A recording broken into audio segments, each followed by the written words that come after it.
আজকের রান্নাটা করতে গিয়ে যে এমনটা হবে আমি একদম ভাবতে পারিনি। আজকে রান্না করতে বসে আমার সাথে একটা দুর্ঘটনা ঘটে যায়।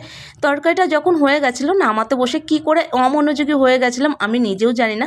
তরকারির কড়াটা হঠাৎ করে উল্টে আমার থেকে পড়ে যায়। আর যেহেতু এই পাশে আমার মেয়ে বসেছিল, একটা বড় কিছু হয়ে যেতেই পারতো। ওই যে কথায় আছে অতি দুঃখে হাসি পায়, তো আমার তখন ঠিক তেমনটা হয়েছিল। কি আর করা যাবে, আজকে করছি কিন্তু বাটা মাছের ঝাল। প্রথমেই মাছের গায়ে হলুদ লবণ মাখিয়ে নিয়ে কড়াতে তেল তাতিয়ে মাছটাকে ভাজতে বসিয়ে দিলাম।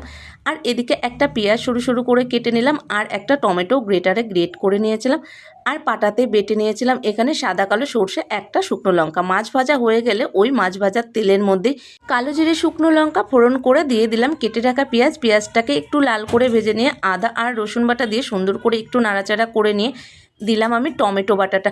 টমেটো বাটাটা দিয়ে একটু নাড়াচাড়া করে ওর মধ্যে হলুদ লবণ একটু লাল লঙ্কার গুঁড়ো দিয়ে সুন্দর করে কষিয়ে নিয়ে বেটে রাখা সর্ষে বাটাটা দিয়ে দিয়েছিলাম। এবার সর্ষে বাটা দিয়ে কষিয়ে নিয়ে যখনই তেল ছেড়ে আসলো দিয়েছিলাম এখানে পরিমাণ মতো ঝোল।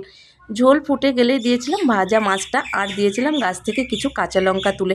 আর নামানোর আগে স্বাদ মতো চিনি, উপর থেকে কাঁচা সর্ষের তেল আর ধনেপাতা ছড়িয়ে নামিয়ে নিলেই রেডি।